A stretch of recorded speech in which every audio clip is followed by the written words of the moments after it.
have any inside information. The lady that did it, she got in there. I mean, she made it happen. And he doesn't shy away from opinion. And I do enjoy drinking cold beer at ballparks. So if that makes me a baseball fan, then I'm a diehard baseball fan.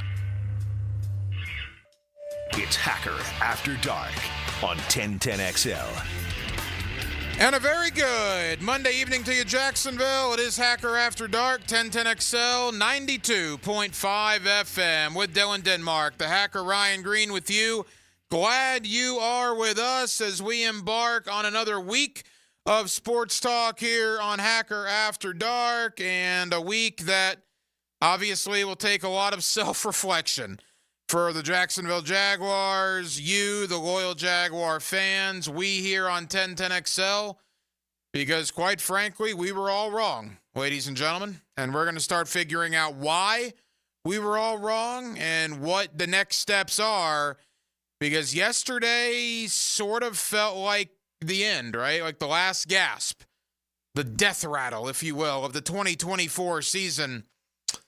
And there's still 9 games left, but the season essentially is over at 2-6. They're not going to go 8-1 in their next 9. They're not going to go 7-2. This is not 2022. There are problems with this football team, and we'll begin talking about said problems tonight. Jason Cole, longtime reporter, writer for the National Football League. Jason is also a Pro Football Hall of Fame voter. He will join me tonight coming up in about 15 minutes, and we will talk about the Jacksonville Jaguars, get his thoughts on Doug Peterson, get his thoughts on Trent Baalke. We will also do a little Florida, Georgia. We are 5 days away from the world's largest outdoor cocktail party, Saturday, 3:30. Of course, you'll hear the game right here on 1010XL Radio. Every night this week, we will spend some time on Florida and Georgia. And tonight, we will kick it off with my buddy, former All-American tight end at the University of Florida, Ben Troop. He will join me to preview the Gators and the Dogs this Saturday in Jacksonville. So we are absolutely loaded. As always, we are glad you are with us to kick off a Monday here on Hacker After Dark. Every night on HAD, we do kick it off with a big deal of the night. And Dylan Denmark, let's do that right now. Time now for the big deal of the night. What's the big deal? What is the big deal? No big deal. It is a big deal. On Hacker After Dark. You like me multitasking there, Denmark? You could have just told me I would have fixed the camera. I'm not about telling you, man. I'm about doing it myself. Other people might have told you. I don't tell you to do something because I know how hard it is to be a producer. I appreciate what you do. That's me being in that room for a decade at the early part of my career. All right. You know, I hate doing this because I don't like swinging that judgmental pendulum the Jaguars' way. But you guys know this if you listen to me during the offseason, particularly in July and August. And it's true. I hate that I'm going to be doing it about the Jaguars, but it's true. You know, in July and August, all 32 NFL fan bases, those 2 months, and really the entire offseason, but primarily July and August, right? Once training camp begins, that is the season of hope. Hope springs eternal for all 32 NFL fan bases when training camp commences in late July. Hope is everywhere, man. We brought in the right free agents. We brought in the right rookie class. We got the right guy in charge. We got the right quarterback. We're going to do this thing. Everybody believes that in July and August. Unfortunately, reality hits some people square in the face come September and October. Now, normally when I make that reference, it's in reference to our brethren in Nashville, the Tennessee Titans. And don't get me wrong. Reality has hit them square in the face. I've never seen a media think their team is as good as the Titans media thinks their team is in the offseason. And Tennessee's awful this year, so they're dealing with this as well. But unfortunately, hope in July and August has turned into reality as well here in Jacksonville now in September and October. And the reality is very simple, guys, gals. The Jaguars aren't very good. The Jaguars simply are not very good. They are way worse than I thought they were. Way worse than you probably thought they were. You can even hate the Jaguars. You didn't think they'd be 2-6. I know you didn't because I talked to a lot of you. Most of you were where I was, 8, 9, 10 wins, somewhere around there. No one went too unrealistic, right? We weren't proclaiming Super Bowls, undefeated seasons. No, we were realistic. And I think realistic, I had the Jaguars 9-8. Most of you that I talk with at training camp and on this program during the offseason, yeah, 9-8. We weren't any worse than we were the last 2 years. In the last 2 years, we went 9-8 in 2022 and 2023. Certainly, they're not any worse with the additions of Eric Armstead and Gabe Davis and Mitch Morse and Darnell Savage and Ronald Darby. And you bring in Brian Thomas and Mason Smith and Jarian Jones. Bring in a brand new defensive coordinator and Ryan Nielsen. No way are they worse than 9-8. We'll give them that. Most of us thought they were better. That was hope this offseason. Hope has turned into reality. And reality is that this team is 2-6, and they are one of the worst teams in the National Football League. You may not like to hear that. This is the point where I remind you reality smacks you in the face, and this is me included. It's the collective we here. But reality has smacked all of us in the face now at 2-6. The season's essentially over. We're going to talk about the next 9 games, and we're going to break it down, and we're going to love doing it because it's what we do every day. This is the part of the year we live for. We're privileged to do it. But you're at the point now where you got to start playing the young guys. You're at the point now where you need to see what you have for the future. And you're at the point now where you need to start thinking about who's going to be leading this team next year. Because with games against Philadelphia this Sunday, Minnesota, Detroit, Houston, guys, that's the next 4. Philadelphia's 5-2, Minnesota's 5-2, Detroit is 6-1, Houston is 6-2. That's where you at on the schedule, man. Again, that's reality. And now you got to think about how did this happen, right? Why were we so wrong? Well, I've been thinking to myself, why was I so wrong about this team? And I've got a couple of things. And I hate admitting I'm wrong. I will admit it. And it does happen quite a bit, but I do hate it when I'm wrong. We all do. That's why the heated conversations on social media. We all hate to admit we're wrong. I was wrong about Gabe Davis. Let me start there. I had so many national media folks on my program this offseason. So many. Saying, Gabe Davis, $13 million a year. What are you guys doing? They did not want him back in Buffalo. And I thought, no, 25 years old, 28 career touchdowns, back in the state where he went to college. It's going to be a steal, man. Gabe Davis is going to be a steal. 8 games in. Yikes. Ugh. Eric Armstead. Oh, he's the next Calais Campbell. How many of us said that? No. Mason Smith, 2nd-round pick. Could he be the next Jeffrey Simmons? Jeffrey Simmons, 2nd-round pick, or late first, right, in Tennessee? ACL during college? Same position? Mason Smith, a lot of similarities to Jeffrey Simmons. No. Mason Smith can't even play, can't even get off the inactive list in 3 out of 8 games as a 2nd-round pick. Mitch Morse, upgrade over Luke Fortner? I guess. How much of an upgrade is relative? Oh, they re-signed Tyson Campbell and Foye. Can't help injuries, man. Can't do anything about that, but injuries. Cost them 4 games. Christian Kirk is back in this offense. He was the missing link. Kirk is now out for the year with a fractured collarbone, and even missing the year, how many games did Christian Kirk have 1 or 2 catches? By the way, it sucks, the news about Christian Kirk. Completely sucks.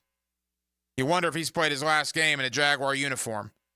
Good guy, has been good for this team, but back-to-back seasons that were cut short due to injury. That sucks. Travis Etienne, been injured. His key contribution to the team this year was the fumble in Miami. Trevor Lawrence has been good the last month. Prior to that, he was far from it. We were wrong about so many things. A couple of things we were right about. The offensive line, we thought they would be a question mark. They have been. They don't have any pass rush behind Walker and Hines Allen. I'm about ready to critique that statement. I'm wondering how much pass rush they have after Walker. Hines Allen, it's not been good in 8 games, man. It's not been good.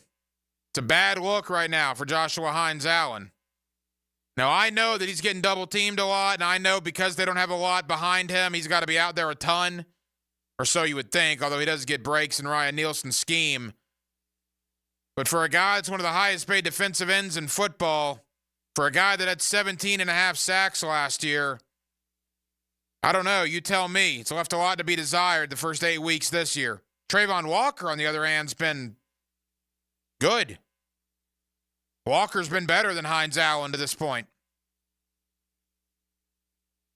Devin Lloyd, missed some times, a guy, right? You can start in many places, many aspects of this team, and it's what we'll do over the coming weeks and months. Draft talk could officially begin now. I'm going to wait probably for another 14 days until they lose to Philadelphia and Minnesota, and maybe I'll wait till Detroit, and at the bye week when they're 2-9 or at best 3-8, then we'll probably get into the draft a little bit. But yeah, it's reality at its finest, man. And it sucks. I never in my life thought we would be here so quickly again. The Jacksonville Jaguars would be picking in the top 5 in the draft if it started today.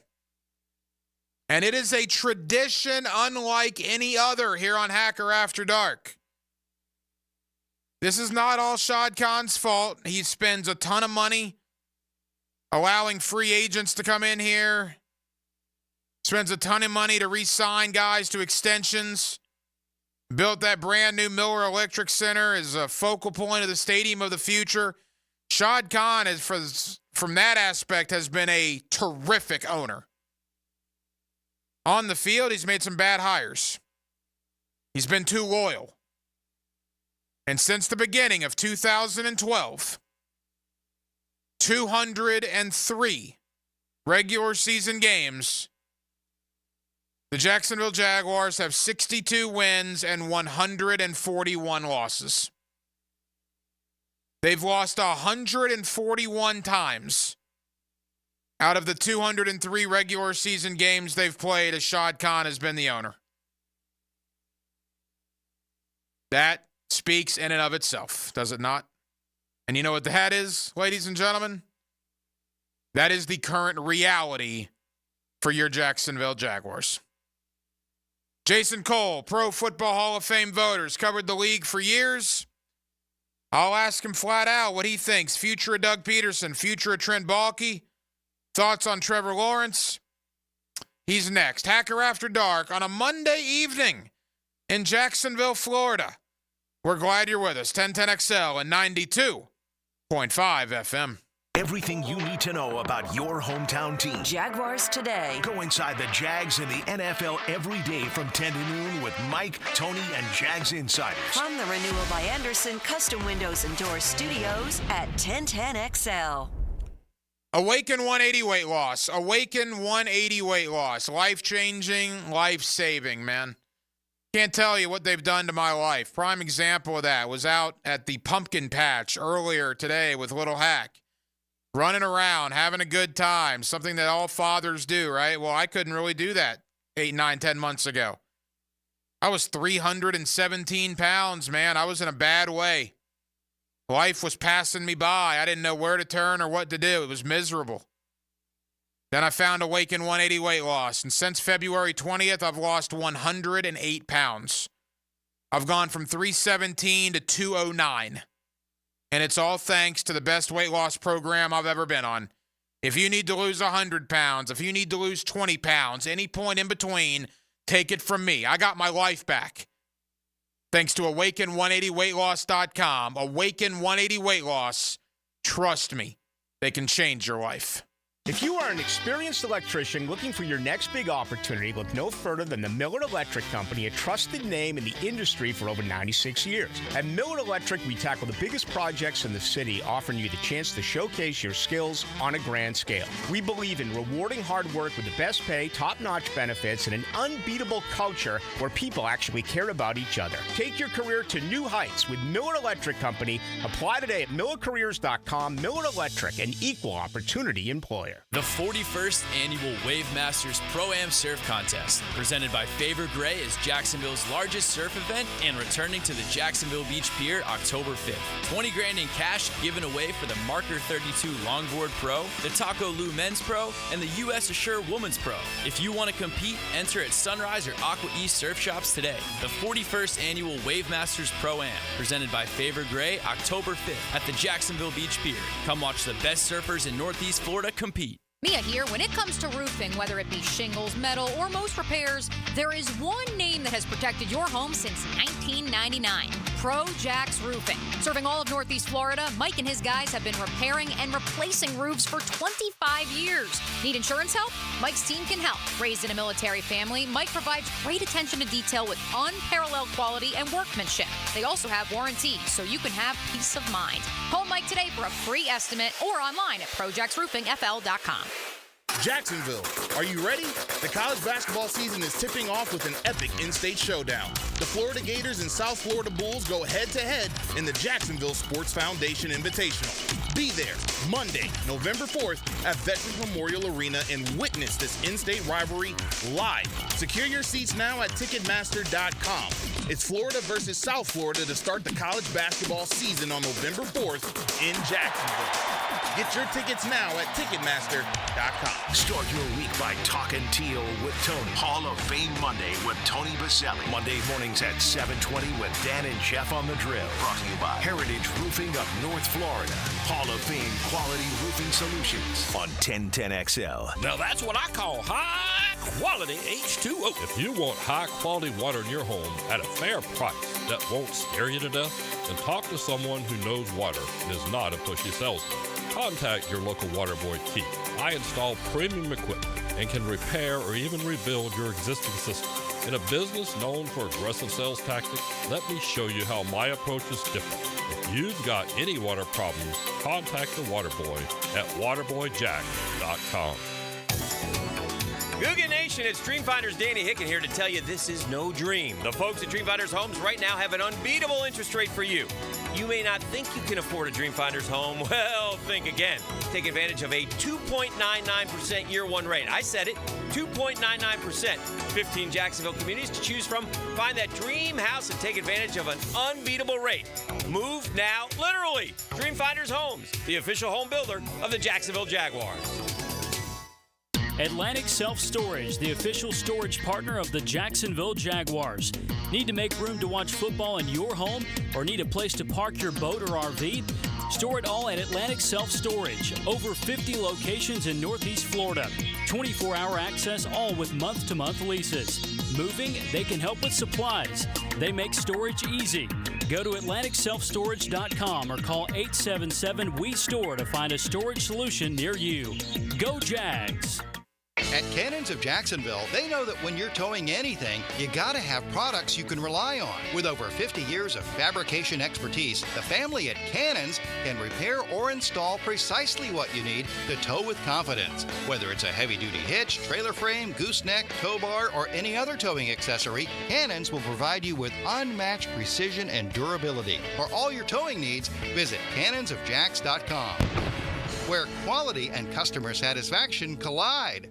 This is 1010XL's Dylan Denmark. They call me Pockets on the radio, but for my floral needs, I only call Kuhn Flowers. Never take chances when you send a floral arrangement. Always use the best in the business, Kuhn Flowers. Kuhn Flowers. This season, check out our revamped website at southernsteerbutcher.com. Click on the Promotions tab, and our Jacksonville weekly grilling specials will hit you in the face like a hot route over the middle. For tasty tips and juicy breasts, choose Southern Steer Butcher. 1010XL is presented by Farah & Farah, exclusive injury law firm of the Jacksonville Jaguars. Protecting you and your family. Call 396-5555. Jacksonville. Now, another great guest on the Garber Auto Mall phone line. Hello. We can wiggle it. Back here on 1010XL and 92.5 FM in the city of Jacksonville. We are glad you are with us. The Jaguars and the Eagles coming up this Sunday at 4 o'clock. Jacksonville 2-6 after that loss to Green Bay on Sunday. A lot of injuries now, and it kind of felt like the last straw, right? The last gasp for the 2024 season, which is a terrible spot to be in because there are still 9 games left for the 2024 campaign. With that, Jason Cole has covered the NFL for years. He is a Pro Football Hall of Fame voter, and he's always kind enough to join us here on 1010XL. Jason, how are you, man? I'm doing great. What's going on, Ryan? Jason, we always appreciate the time. All right, you and I spoke about 2 months ago prior to the season, and at that point we were filled in Jacksonville with hope and aspirations of a playoff run, and that has been crushed and destroyed in front of our very eyes over the last 8 weeks. Jason, it's been a disaster here, man. Can you put your finger on what's gone wrong?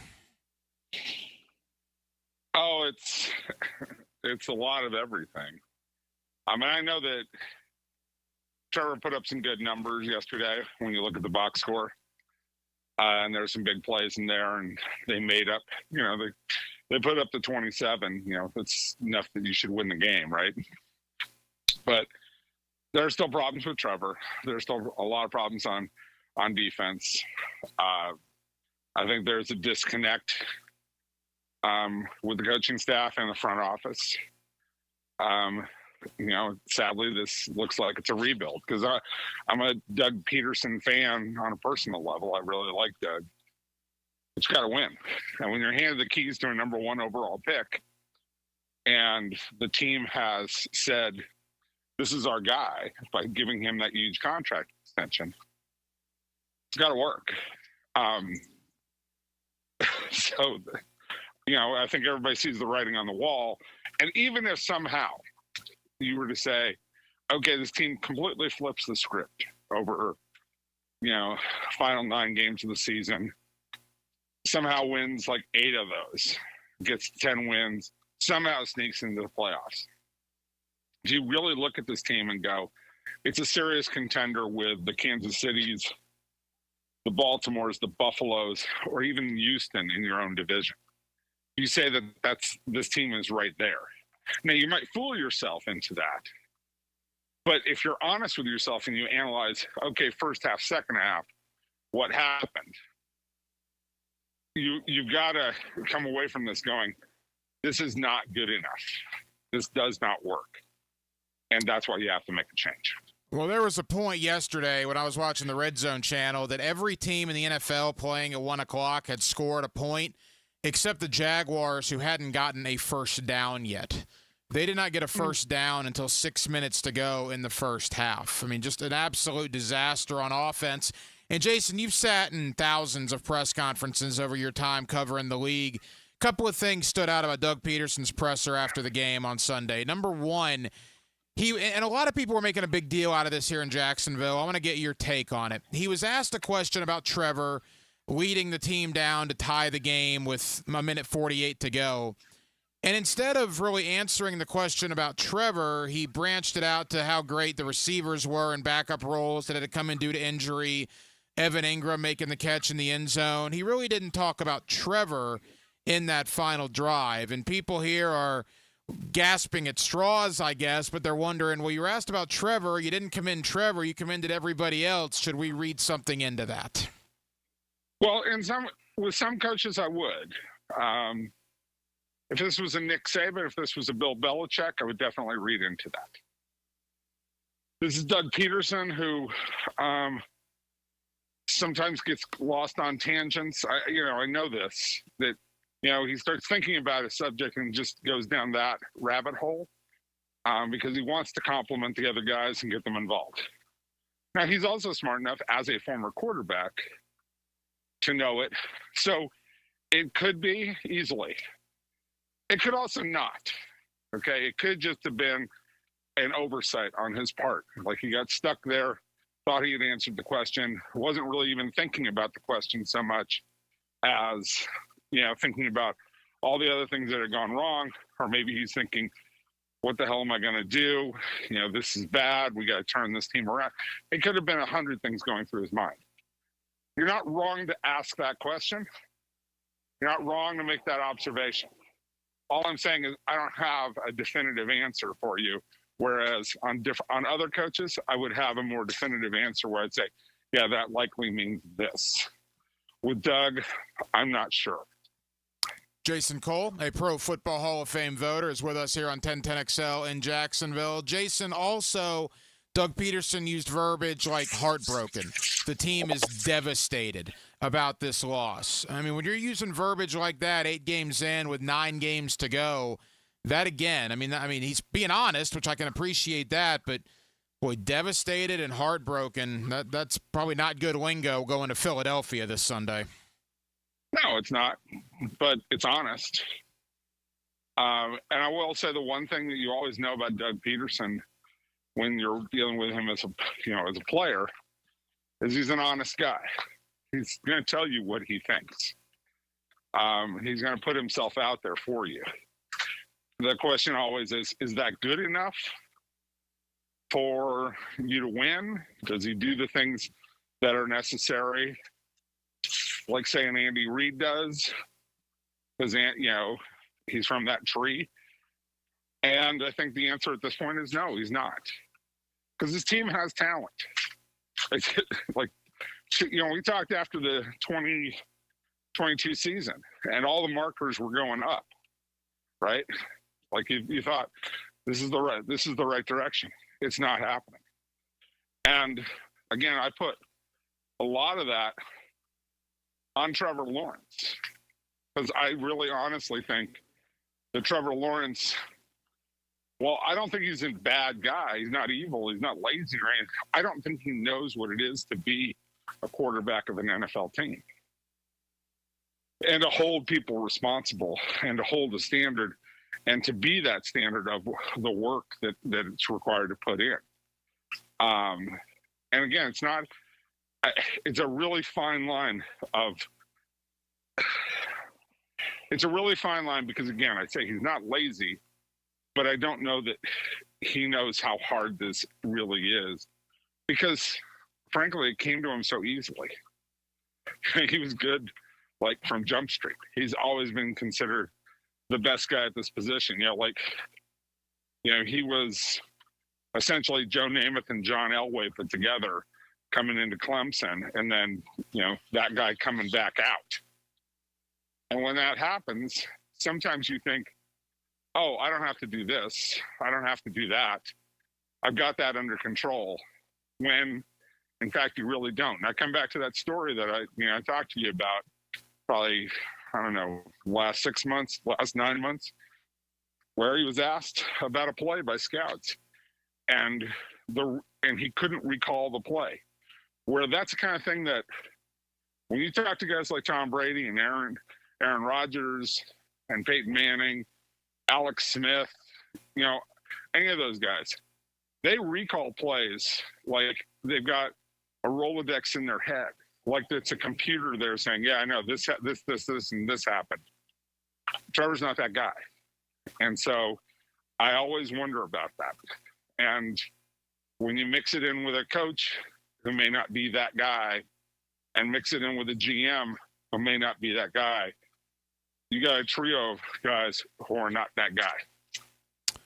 Couple more for Jason Cole, and you make an interesting point. The frustrating thing, Jason, for us is we watched that game against Green Bay.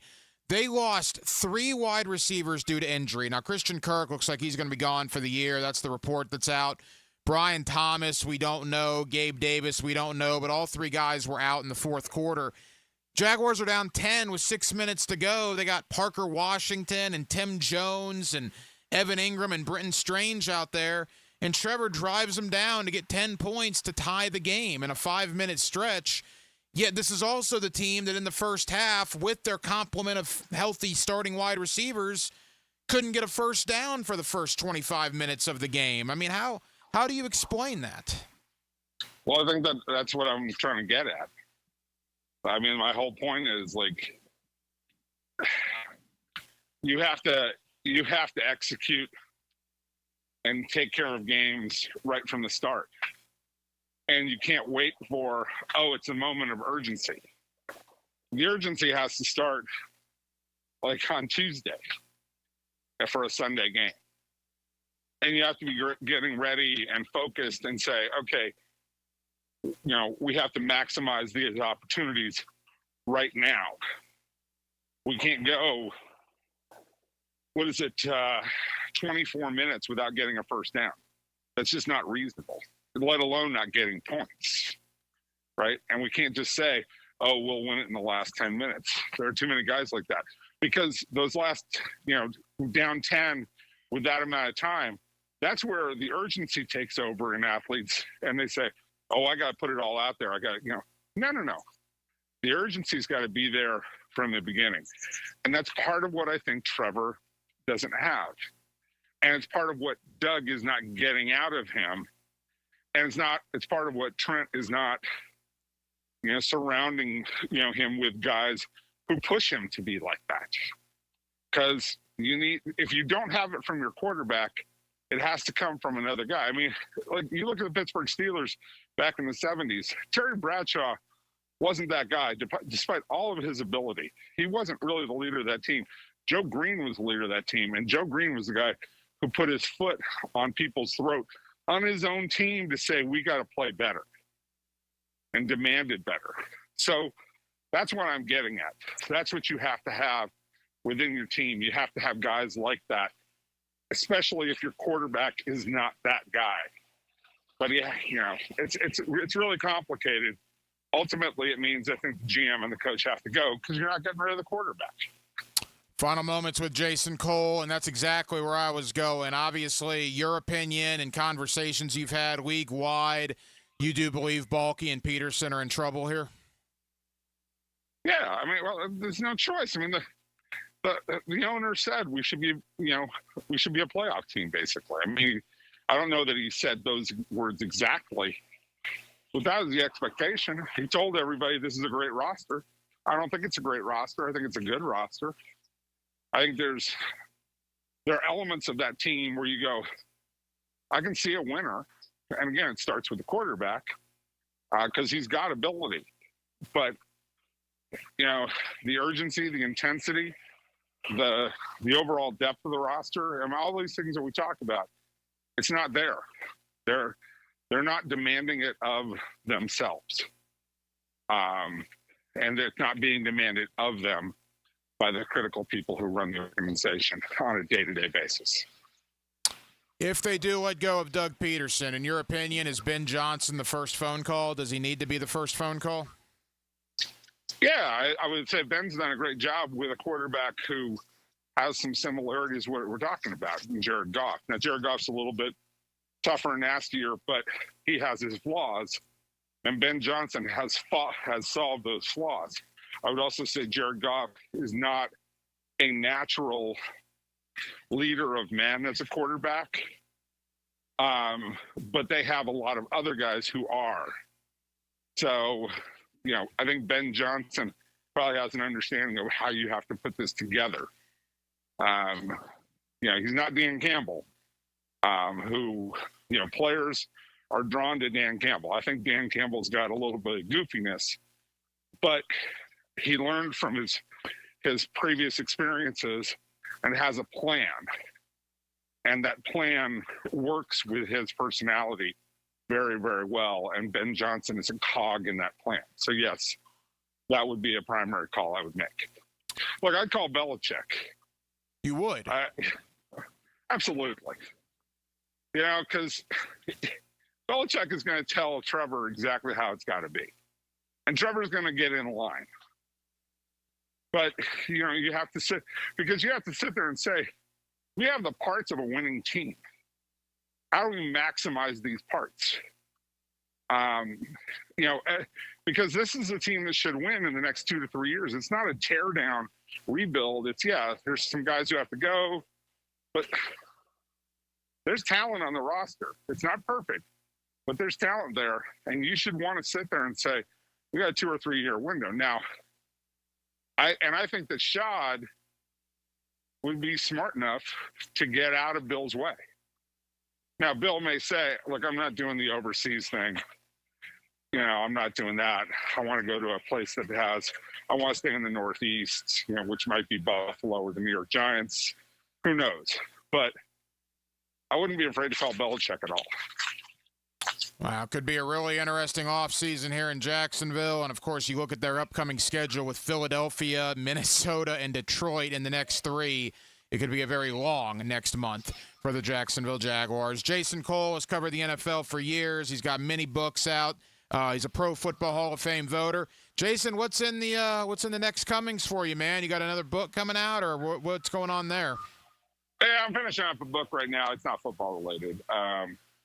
So it's an interesting subject, but it's not related to what we're talking about.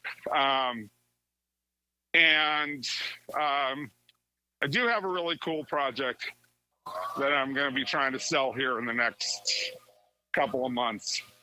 That could be fabulous and big and something that people see, but I don't want to jinx it. So just hold on to that, and we can revisit that discussion the next time. And maybe when there's not a leaf blower on the other side of the street as I do my morning walk. How's that? Jason, I certainly appreciate it, man. We'll reconvene about that later on. Thank you for the time, brother. We'll talk soon. All right, sounds good. Take care, Ryan. Jason Cole here with us on Hacker After Dark, Pro Football Hall of Fame voter. The guy's covered the league for years. He's got many, many books. He's written with many different sports figures over the years as well. And he doesn't sugarcoat a whole lot. Like, I got some texts here on the text line. People didn't appreciate some of the things that he said. And look, we welcome all opinions. It's not good here. And whether it's Trevor Lawrence's fault or not, unfortunately, when your quarterback is making what Trevor Lawrence is making, and we knew this coming in, and the team is 2-6, and the team spent all this money on Trevor and Hines Allen, and to a lesser extent, Aluakin and Campbell, and brings in all these free agents. I mean, you could argue the Jaguars are the biggest disappointment in the National Football League. Denmark, who else would even be in the running? I guess the Jets, right? The Jets is probably Exhibit A, but you really didn't know what Aaron Rodgers was going to be like coming off the Achilles. Outside of the Jets, is there even an argument for biggest disappointment in the NFL other than Jacksonville? San Fran. Yeah, but what are they now? They're 4-3.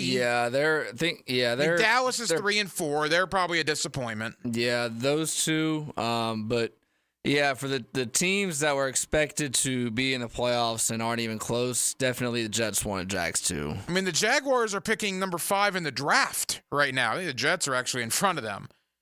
By far and away, to me, New York and Jacksonville are the two biggest disappointments. A team that is not a disappointment is the Pittsburgh Steelers. They're on Monday Night Football tonight. They're 5-2. They're currently tied 3-3 with the New York Football Giants. 3 minutes to go in the first quarter. Stat-wise tonight, Russell Wilson, 4 of 6, 54 yards early on. Daniel Jones, 3 of 3 for 55 yards. No one has found the end zone yet, but again, the Giants and the Steelers are tied 3-3, 3 minutes to go in the first quarter. And the World Series is back. Game 3 going on, Yankee Stadium. Dodgers lead the series 2-0. Dodgers lead Game 3 2-0. Did I see Freddie Freeman went yard again for the Dodgers? Yes, he did. World Series MVP, and it's not even close right now, is Freddie Freeman. Dodgers lead the series by 2. They lead Game 3 by 2. We'll keep you updated. Coming up next, let's look around the rest of the National Football League. There were some very interesting outcomes, some crazy outcomes as well at the top of the 9 o'clock hour.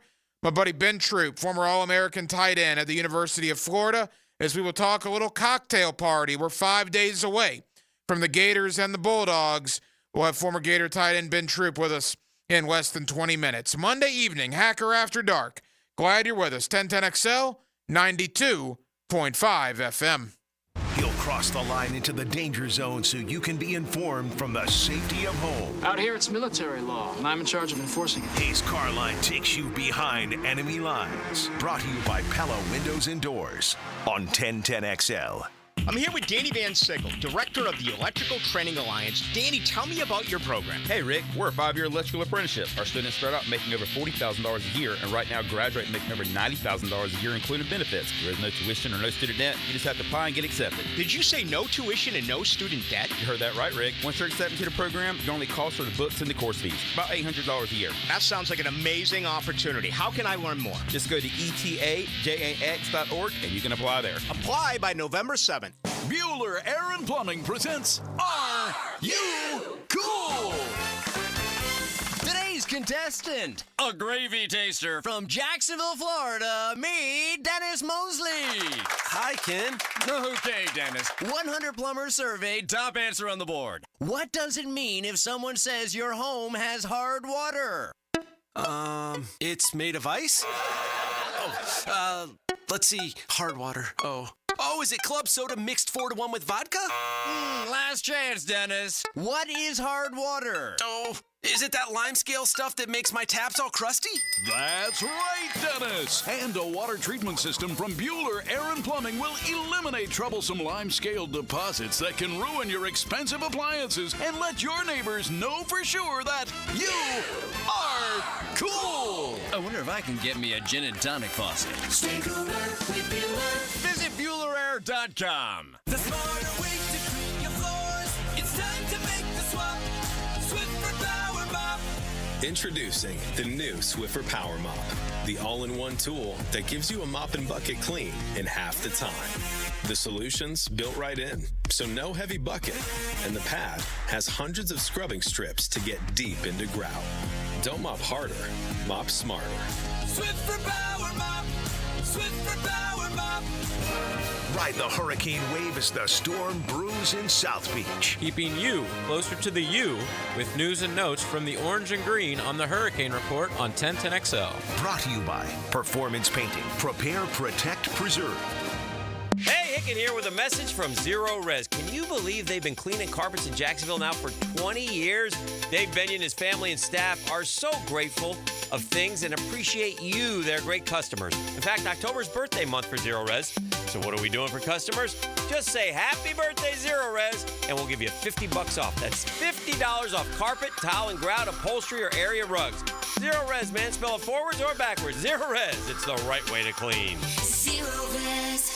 Here's your 1010XL First Coast Community Calendar. Thousands of people in Duval County suffer from Alzheimer's. To join the Walk to End Alzheimer's at UNF November 9th, visit alz.org/Jacksonville Walk. You can make a difference in the lives of people living with lung cancer. To join the American Lung Association at the Lung Force Walk at UNF November 16th, log on to lungforce.org/Jacksonville. The Farm Share Thanksgiving Distribution Drive-Thru event is Saturday, November 23rd at the FSCJ downtown campus, starting at 8:30 a.m. until the food runs out. Call 328-6158. There's a critical need for all blood types. Please consider donating to a local blood donation center. The Tom Coughlin J Fund helps families battling childhood cancer, and there are ways you can help. Go to tcjfund.org.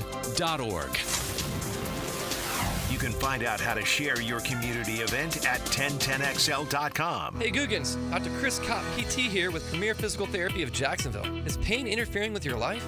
Looking for a specialist for the rehab of your young athlete? Whether recovering from injury, surgery, or improving overall function, Premier PT Jax provides personalized treatment with compassionate care. My team of experts are ready to serve you at 3 locations: Ponte Vedra, San Pablo, and US 1 Phillips Highway. Visit PremierPTJax.com or call 904-996-6922. PremierPTJax.com, where your journey to wellness begins. 3D Digital has you covered for any of your business's digital marketing needs.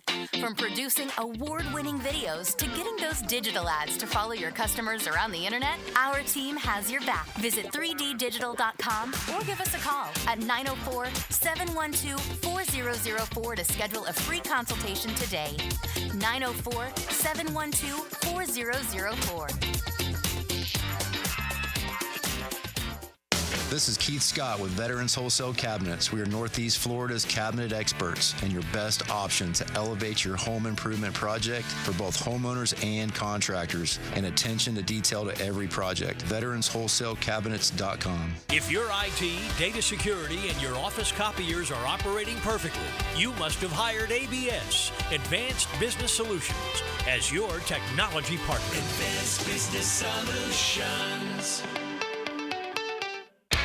Hi, I'm Mac with Baker Glass. If you've got fogged up windows, let me help. We'll replace them with clear, insulated units that brighten up your home. People say we're fast, friendly, and reliable. Just check out our Google reviews. Call me today. Baker Glass. No one treats you better. 1010XL is presented by Farah & Farah, exclusive injury law firm of the Jacksonville Jaguars. Protecting you and your family. Call 396-5555. Jacksonville. Hacker After Dark on 1010XL. Monday Night Football going on. Pittsburgh has added a 54-yard Chris Boswell field goal. Steelers 6, Giants 3, 1 minute to go in the first quarter. When you look around the National Football League yesterday, Jaguars are going to Philadelphia on Sunday. Jaguar pass defense isn't exactly good, right? Yesterday, A.J. Brown and Devontae Smith of the Philadelphia Eagles combined for 12 catches for 169 yards and a touchdown in their 37-17 win in Cincinnati. 12 for $169 and a score. And that's who the Jaguars are going up against in 6 days. Good luck. National Football League, any given Sunday. How about the Cleveland Browns and Jameis Winston? Cleveland 29, Baltimore 24. Bad loss for the Ravens. Bad loss. They fall to 5-3. The Browns improved to 2-6. Arizona goes into Miami. Arizona, a very quiet 4-4. Goes into Miami and beats the Dolphins.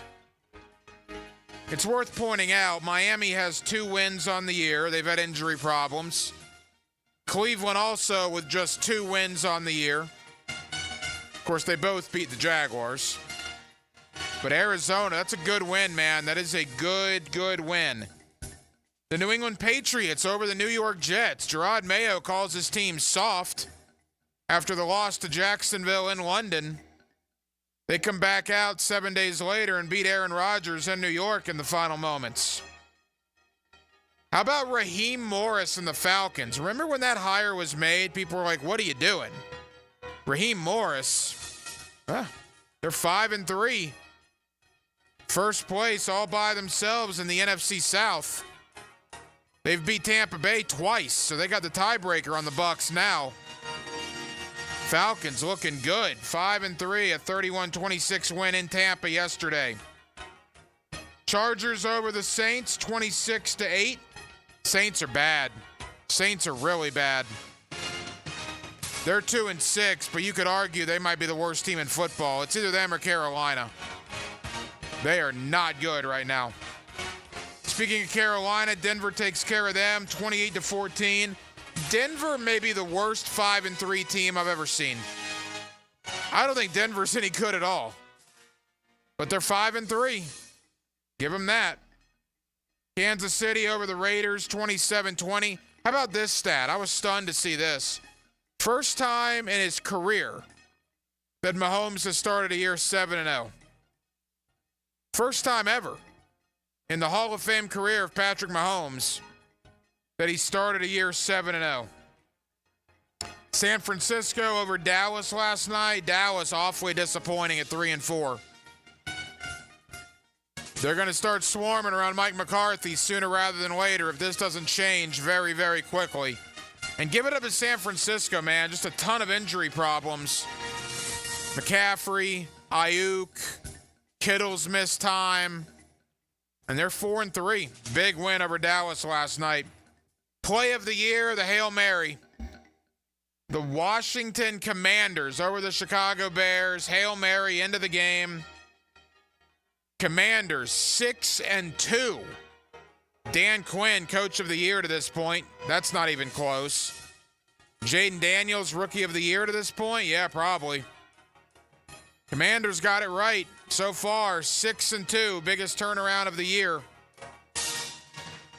And then you look at a couple other games. Buffalo destroys Seattle 31-10. And then the AFC South. Anthony Richardson, man, Indianapolis is going to have a real conversation very quickly about that. Richardson, 10 of 32 passing the ball for $175, a touchdown and a pick. He also ran it for 45 yards. Houston over Indy 23-20. At what point do the veterans go to Shane Steichen and say, Coach, you got to put Joe Flacco in the game. We have a better shot to win with Joe Flacco in there than we do with AR. And then finally, if there is any silver lining, and I'm reaching here, but if there is any for the Jaguars, it may in fact be this. The Tennessee Titans are awful too. They are awful. They lose to Detroit 52-14 yesterday. Titans now 1-6 on the year. How about Malik Willis comes here and beats the Jaguars? He beat Tennessee earlier this year. Tennessee might have traded away the best quarterback on their roster. Malik Willis is probably better than Mason Rudolph and Will Levis, right? And they got a 7th-round pick for him. Titans 1-6, Jaguars 2-6, Colts 4-4, Texans 6-2 with a 2-game tiebreak on Indy. Houston a 3-game division lead with only 9 to go. They are running away with this thing.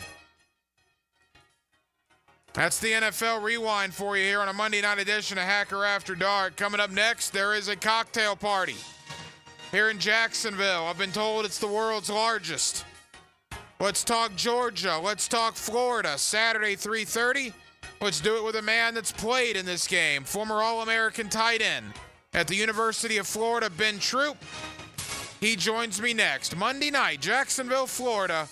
And we're glad you're with us right here on Hacker After Dark.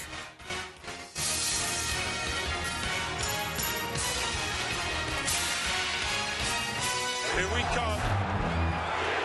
The best defense is a superior fence. Superior Fence and Rail highlights the defensive player of the game.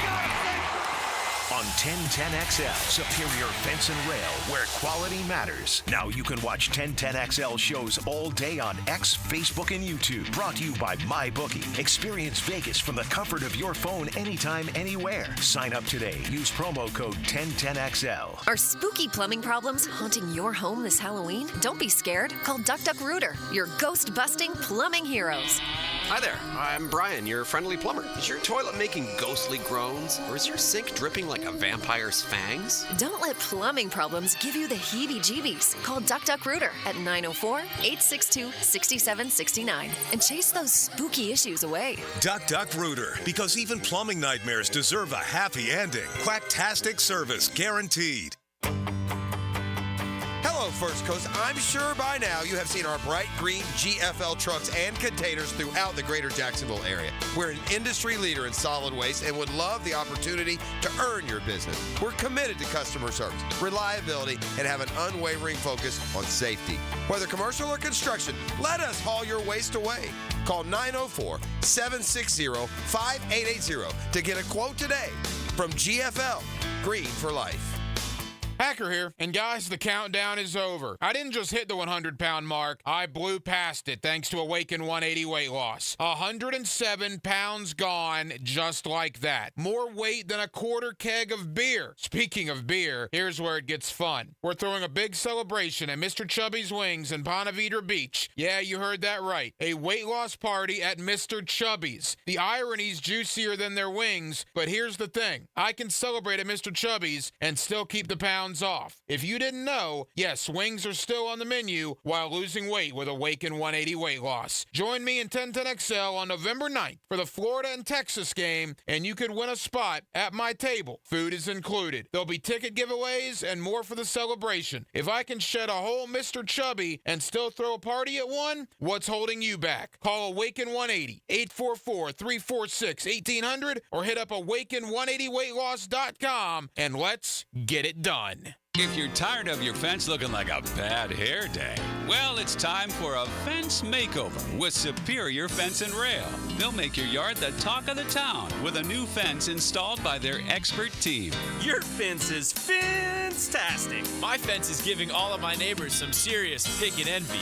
Thanks, Superior Fence and Rail. So get off the fence and call Superior Fence and Rail for your fence installation project today. SuperiorFenceandRail.com. Home of the Jacksonville Jaguars. WJXL AM Jacksonville Beach. WJXL FM Jacksonville Beach. Collisions happen on every play in football. Collisions also happen every day on the road.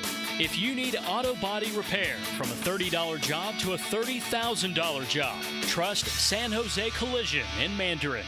What is the longest running live radio show? The answer coming up. With storm season blowing wind and rain, it's even more critical to protect your valuable assets with a policy from Southern Oak Insurance.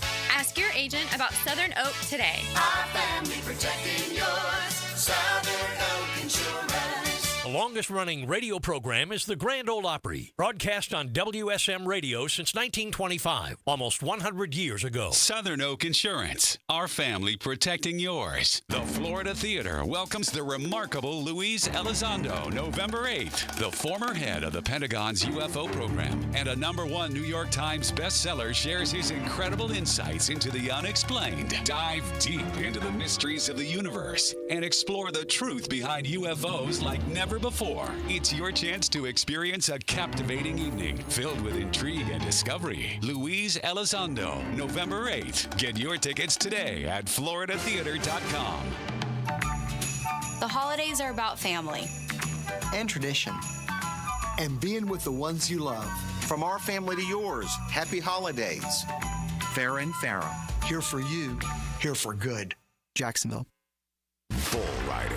The perfect fusion of strength, skill, and pure willpower. Professional bull riders aren't just athletes. They're daredevils with cowboy souls. Come experience the true modern West, where 8 seconds of glory will create a lifetime of memories. It's the Michelob Ultra PBR Jacksonville at ViStar Veterans Memorial Arena, February 22nd and 23rd. Tickets available at Ticketmaster.com and PBR.com. Hold on tight. The ride of your life is about to begin. Big Sur's here. My cigars are back in stock at Island Girl Gate Parkway. Buy a box and I will autograph it for you.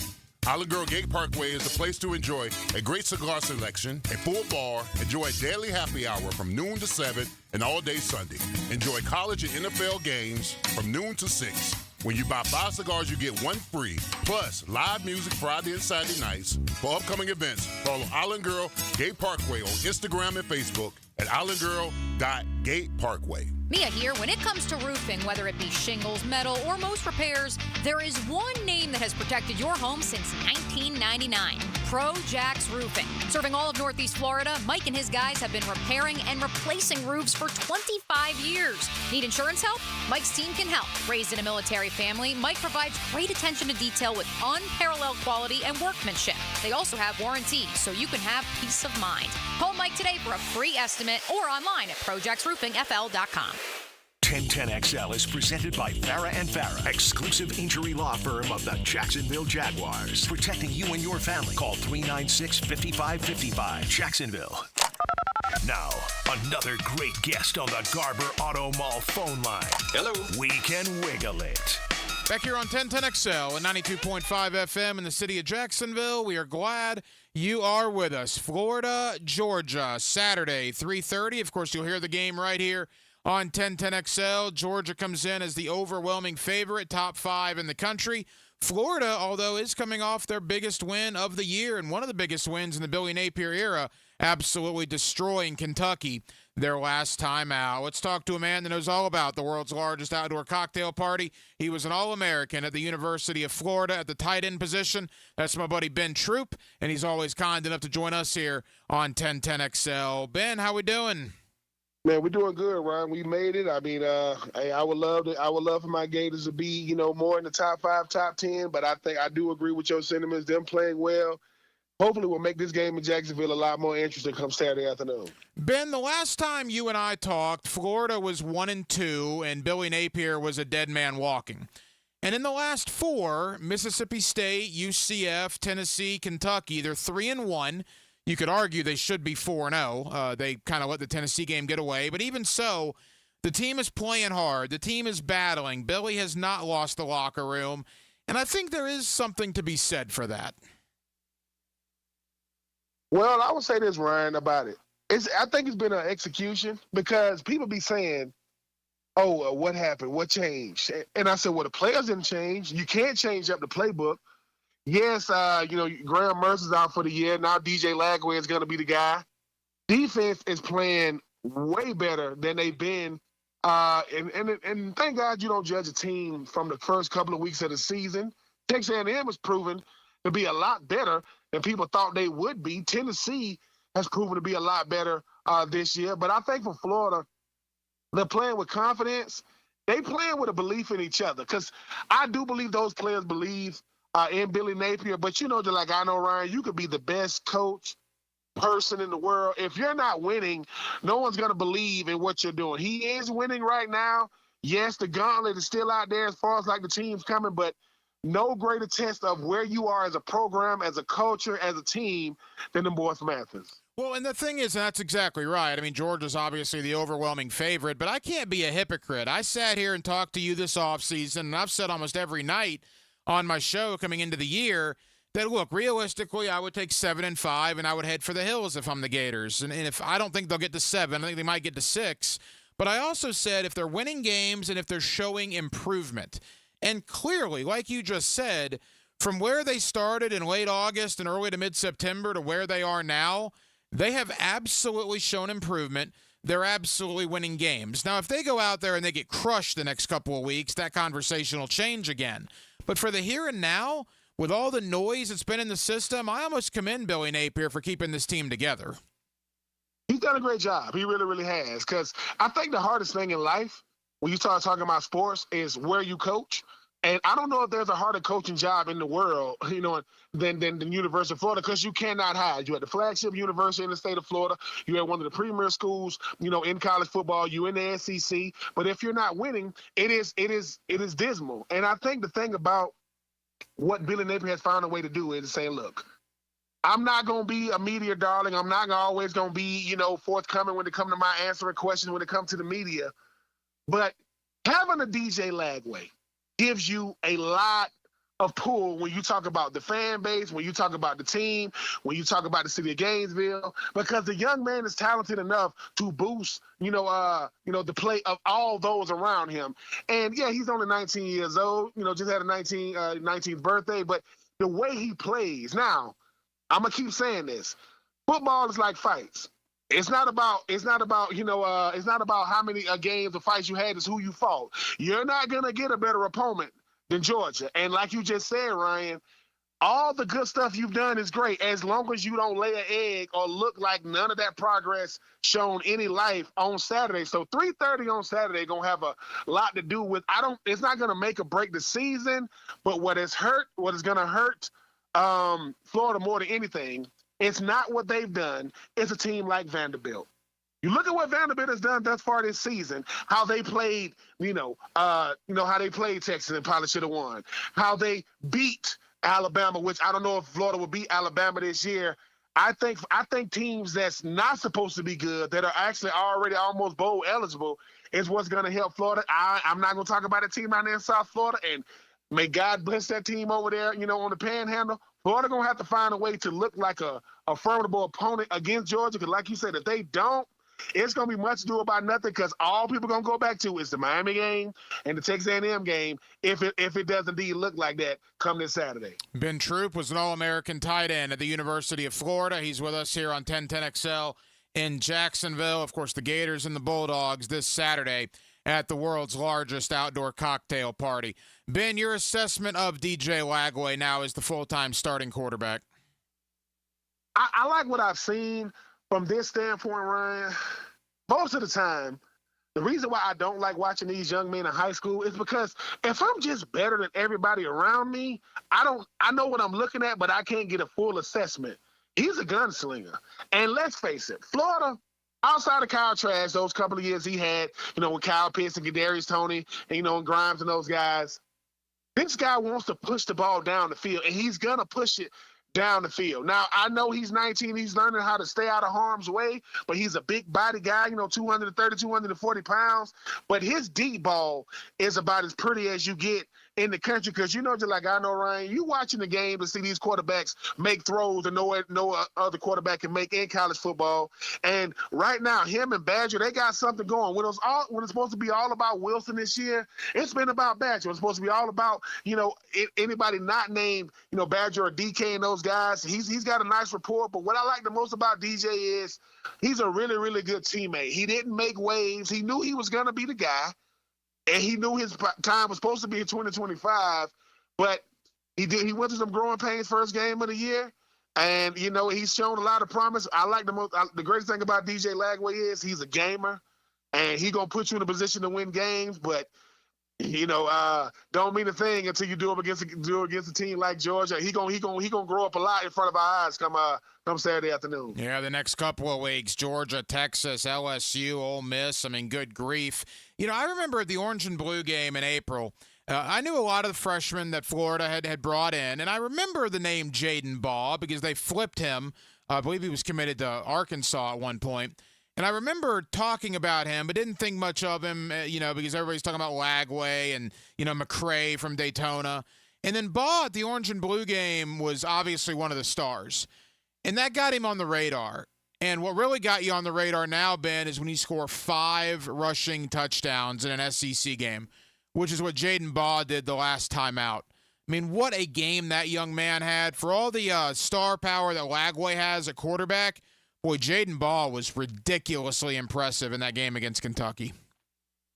Can't say enough about Jaden Baugh and what he has meant, not just against Kentucky, but before that, just in a star-studded running back room. I mean, top to bottom, one of the best running back rooms in the country. Jaden Baugh was able to go out there and say, look, what I've learned in my short time here in Florida is I have to be ready when my number's called. Now, no one saw him going for 5 tubs, but we'll take it. And I think the thing about Jaden Baugh is now the freshman contributions, Jaden Baugh, DJ Lagway, you're talking about McCray and those guys. You got freshman contributions going on both offense and defense. Jaden Baugh is a guy who, when you get to see Montreal, when you get to see Trayon, those guys, you understand how to run the football, not just that you run the football. I want to say it was against Kentucky. I want to say it was my freshman or sophomore year.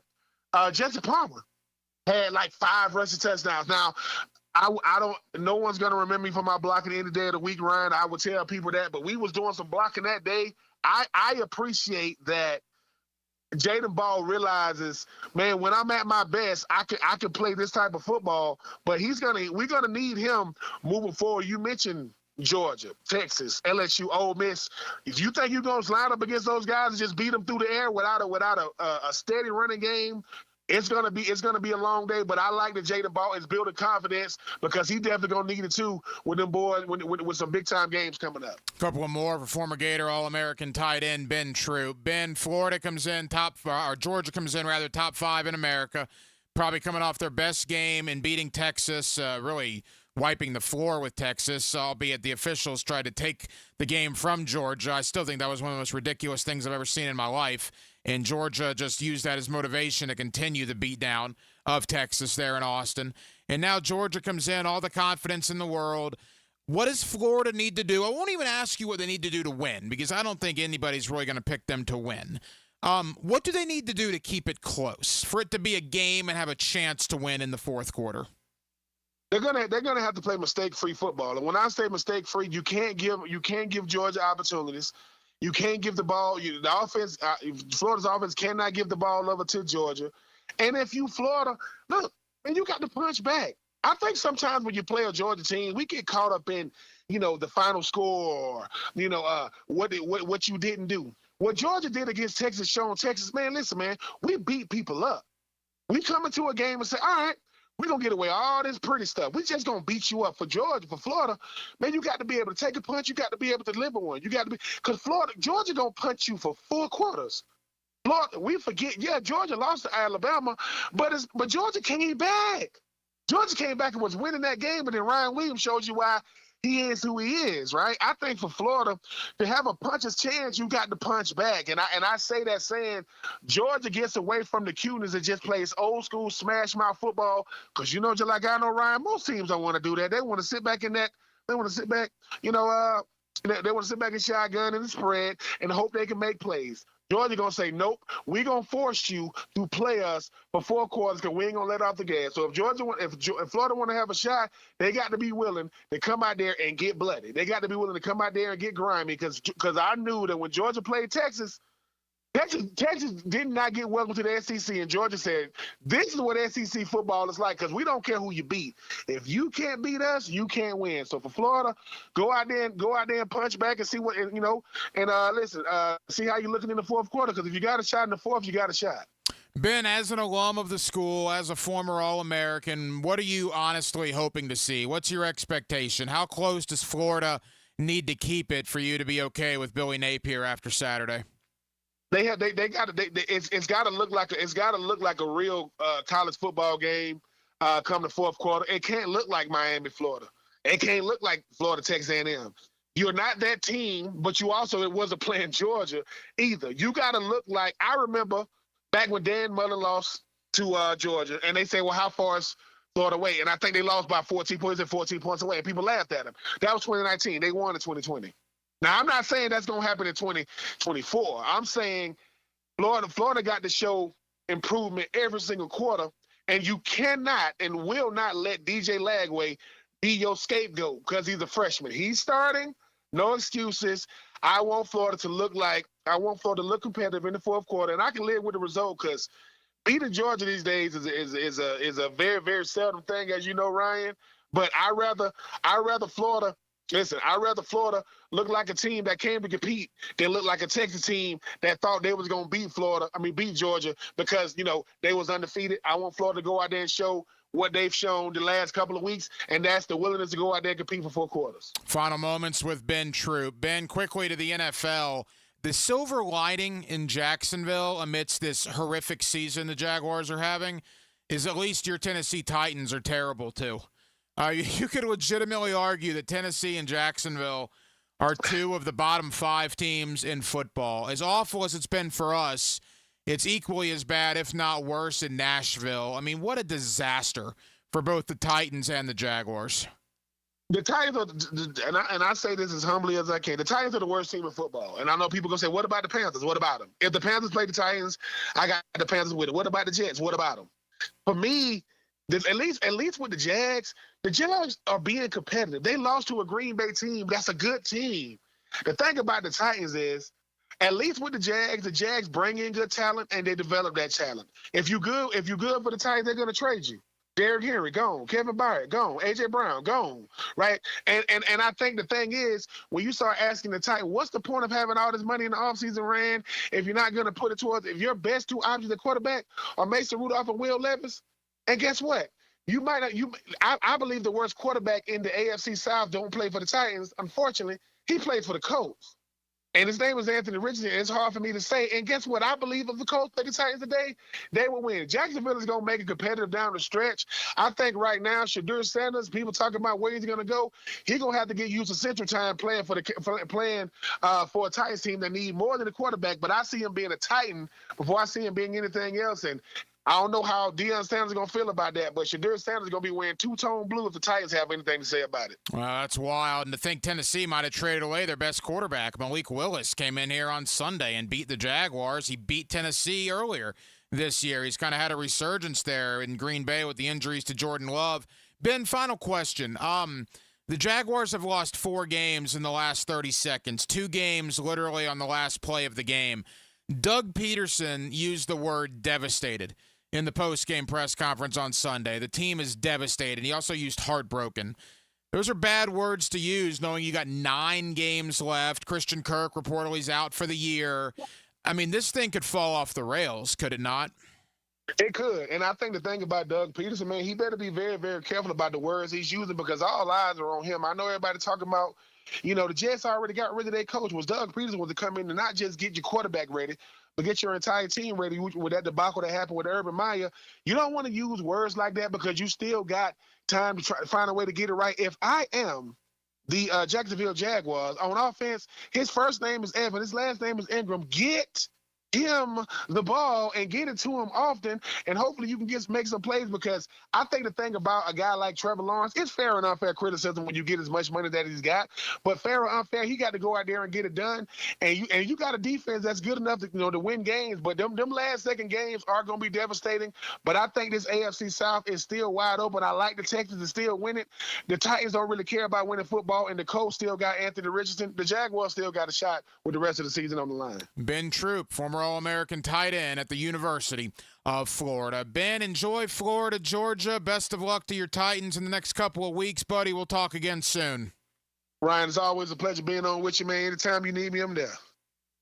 Starting at linebacker, number 55, Tom McManus. I'm bringing you straight to the gridiron to show you what it's like to put on the Jags helmet and pads. Friday from 10 to noon on Jaguars Today. Brought to you by Renewal by Anderson Windows and Doors. Here's Linda Beaver. Let's start the debate. Why would someone buy a new car from you? We have an exclusive 20-year, 200,000-mile warranty on every new vehicle. We offer a competitive wow price plus free oil changes. How much will someone get for their trade? We offer more than $4,000 over KBV value. Well, we never lose a trade over price. Okay, when is the best time to buy a car? Right now. Ladies and gentlemen, it doesn't matter which side you pick. At Beaver Toyota and Beaver Chevrolet, you get it all.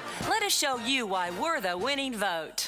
Hey folks, this is Dave Benyon with my son Ammon here from Zero Res. Ammon, you've been cleaning air ducts for a while now. What are some of the reasons customers might consider getting their air ducts cleaned? There are many reasons. Many times, people suffer needlessly from poor indoor air quality produced by the conditions in their air system. Construction dust, the presence of bacterial growth, and years' worth of buildup all come together to make your air ducts a pretty gross place. If you suffer from allergies, have recently moved, recently remodeled, or have never had your air ducts cleaned, then now is the best time to call. By calling Zero Res, you'll have the peace of mind of knowing that you called the best of the best. Our state-of-the-art truck mount system and top-of-the-line service representatives simply can't be found anywhere else. Google Zero Res and read thousands of 5-star reviews. So what kind of deals can I expect? Just mention that you heard us on the radio, and we'll give you $100 off your air duct cleaning. Wow, that sounds like a pretty great deal. Remember, folks, Zero Res, spelled forward or backwards, it's the right way to clean.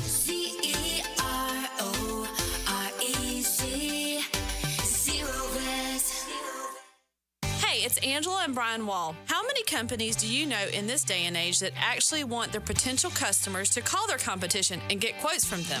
That's what WindoWorld wants you to do. WindoWorld knows there are other window companies out there, but we also know those other guys. When compared to WindoWorld, they can't offer you the quality at the price that WindoWorld can. And with WindoWorld, you get the absolute best guarantee there is in the window replacement business. If anything goes wrong with your new WindoWorld windows, 5 years from now, 10, 15, 50, WindoWorld and I will be there to fix it for you. You get peace of mind with WindoWorld, and to top it off, WindoWorld windows increase the value of your home. So look what you get with WindoWorld. Quality windows, low price, the best guarantee in the business, energy savings, and an increase in the value of your home. A win-win for you. Call WindowWorld today and get your free in-home estimate, or see them online at windowworldneflorida.com. WindoWorld, simply the best for less. Thank you for your business. WindoWorld also offers energy-efficient doors. This is David Lane. After suffering through several painful injuries to my shoulder, back, and knees, I've taken my issues to Southeast Orthopedic Specialists, and without fail, they've been a tremendous help towards solving my problems. If you have any orthopedic situations, don't procrastinate. Take action today. Give those aches and pains to the pros at Southeast Orthopedic Specialists. You'll be glad you did. Relieve pain and get back to life. SOS. Southeast Orthopedic Specialists. Family, football, and Friday night traditions connect the past with the present. Southeast Orthopedic Specialists Friday Night Lights. With Hacker and Andrew Gibson, presented by Duck Duck Rooter Plumbing, Septic, and Air Conditioning on 1010XL. Hey, Jacksonville Koozies, it's me, Soccer Sam, for Salvatore's Pizza. Rochester, New York's favorite pizza is now open in Jacksonville, Florida, Tapestry Park at the Loft Hotel Plaza. Daily $10 deals. Dine in with beer and wine and delivery at Salvatore's.com. The famous Formoso family brings Salvatore's Pizza, Rochester's favorite pizza, including our 32-piece sheet pizza for your next event. Go with me, baby. Salvatores.com. 3D Digital has you covered for any of your business's digital marketing needs. From producing award-winning videos to getting those digital ads to follow your customers around the internet, our team has your back. Visit 3ddigital.com or give us a call at 904-712-4004 to schedule a free consultation today. 904-712-4004. Welcome to ABS Advanced Business Solutions, your local authorized technology partner and home to Xerox copiers. Advanced Business Solutions. Injured in an accident? Have mounting medical bills? Can't work? Don't worry. Zach's got your back. I'm Zach Von Rowan of Von Rowan Law. I will fight for the compensation that you deserve. Set up your free consultation at zachsgotyourback.com. I'm Stacy, and I want to tell you about my fogged up window fiasco at my house. I called up Mac at Baker Glass, and he told me all I needed was a glass replacement. The process was so easy. All within a few days, they came out, measured, called me with an estimate, cut my glass, and came out to install the new ones. Now my view outside is fog-free thanks to Mac and his crew at Baker Glass. And my neighbors think I got some fancy new windows. I'm Mac with Baker Glass. No one treats you better. Hello there. Brendan from Play It Again Sports here to congratulate all the parents for surviving another summer. The kiddos are back to school, and you know what that means? Sports are back. But don't fret. Play It Again Sports has the gear you need at prices worthy of excessive celebration. From sluggers and shooters to clappers and benders, Play It Again Sports can turn your kids into goats. Stop in today on Merrill Road near 295 or online at playitagainjacks.com. 1010XL is presented by Farah & Farah, exclusive injury law firm of the Jacksonville Jaguars. Protecting you and your family. Call 396-5555. Jacksonville. Hacker After Dark on 1010XL. Jamal St. Cyr, Channel 4, joins me in less than 10 minutes. Recapping yesterday's loss to Green Bay. Where the Jaguars go from here? I don't know. 2-6. That's the reality. Monday Night Football tonight, Pittsburgh 9-6 over the Giants. 6 minutes to go in the second quarter. Game 3 of the World Series, Dodgers 3-0 over New York, bottom third. Dodgers looking to take a commanding 3-0 lead in the World Series. Quickly, before Jamal St. Cyr of Channel 4, I got to give it up to my guy Denmark in there, the special teams coach of Baldwin. Denmark, do I have this correct? You guys won a game 10-9 on Friday night in which you guys hit a field goal with about a minute to go and then blocked a last-second field goal attempt from Jackson to win the football game? We made the field goal about 5 minutes, and then we blocked the field goal with no time left. So game-winning field goal, 5 minutes to go, blocked field goal to get the win. Special teams coach of Baldwin, Dylan Denmark, man. Congratulations. That must have been pretty awesome for you. Yeah, I'll take credit for the field goal, not the block. The block is more of the defense and Don Velvet, but I was pretty satisfied. You go from not making an extra point and not trusting the extra point in week 1 to now we're in week 10, and we were down. We were down 9-7 And we needed points, and we did it. And it was a 30-yard field goal, and my Jamaican friend DeMar, the soccer player, crushed it. So shout out to him. And, it looks like we're probably satisfied and locked in to make the playoffs as an 8 seed. So we'll see how it goes. Yeah, Baldwin over Jackson. Of course, we'll be back under the Friday Night Lights coming up this Friday here on 1010XL. Jamal St. Cyr, Channel 4, talking Jags, recapping Green Bay, where they go from here. A lot of questions. Unfortunately, not a lot of answers. We will try to get some next. Hacker After Dark on a Monday right here on 1010XL and 92.5 FM. Good drives bring more points.